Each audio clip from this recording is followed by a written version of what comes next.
Sigo con el tema de los dos reinos. Ya sería la parte, creo que la parte número 15, los dos reinos. Entonces comienza la iglesia en Hechos capítulo 2. Allí Pedro se levanta y predica un tremendo mensaje. Ya no tiene miedo. El miedo ha desaparecido porque ahora está lleno del poder del Espíritu Santo. Y les dice: sepa pues ciertísimamente toda la casa de Israel que a este Jesús a quien vosotros crucificaste, Dios le ha hecho Señor y Cristo. Al oír esto, se compungieron de corazón y dijeron a Pedro y a los otros apóstoles: varones, hermanos, ¿qué haremos? ¿Qué haremos? Pedro les dijo: arrepentidos y bautícese cada uno de vosotros en el nombre de Jesucristo para perdón de los pecados y recibiréis el don del Espíritu Santo. En el nombre de Jesucristo para perdón de los pecados. Aquí hay alguna situación doctrinal, porque algunos piensan que todo el mundo tiene que bautizarse en el nombre de Jesús solamente porque aquí lo dijo Pedro. Pero Pedro está diciendo: bautícese cada uno en el nombre de Jesús. ¿Por qué? Porque los judíos y las naciones que conocían de Dios, conocían del Padre y conocían algo sobre el Espíritu Santo. Pero de Jesús nadie conocía ni nadie quiso aceptar que Jesús era el Mesías prometido, el Hijo de Dios. Entonces por eso Pedro resalta ese nombre. Es importante que la gente entienda la importancia de ese nombre, porque en ningún otro hay salvación, porque no hay otro nombre bajo el cielo en que podamos ser salvos sino en Jesucristo. Entonces la salvación viene de Jesucristo y exalta ese nombre de Pedro. No es que la fórmula tenga que ser que siempre lo bautice en el nombre de Jesús.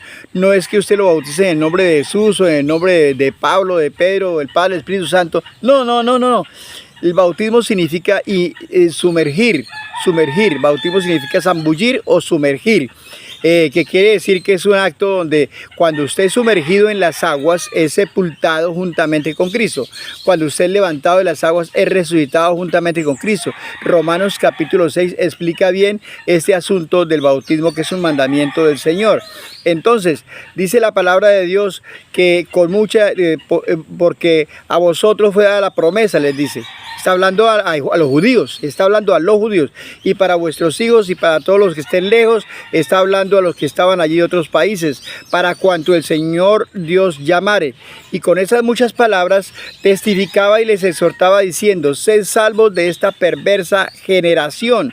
Así que los que recibieron su palabra fueron bautizados y se añadieron aquel día como 3,000 personas. Primer sermón que predica Pedro, y como 3,000 personas han aceptado a Jesucristo como Señor y Salvador. Han aceptado que el que mataron en esos días, ¿sí?, hacía 50 días más o menos, o 53 días que lo han matado a Cristo, Él es el Mesías prometido. Él es el Salvador, es el Cristo, el ungido de Dios, y lo reciben como el Mesías, como el Salvador del mundo, y lo aceptan en sus corazones. Entonces, en este primer sermón, ellos reciben a Cristo y como 3,000 se convierten. Ya no son 120, ahora son como 3,120. Y dice en el capítulo 4, en otro sermón que predica Pedro, son los sermones que más conocemos en Hechos de los Apóstoles. Comienza la iglesia. Hechos es todo el comienzo de la iglesia, cómo se fundaron las iglesias, los misioneros, etc. Dice Hechos 4:4, dice: pero muchos de los que habían oído la palabra creyeron, y el número de los varones era como 5,000. O sea, solamente los varones eran como 5,000 los que aceptan aquí en este segundo sermón a Cristo.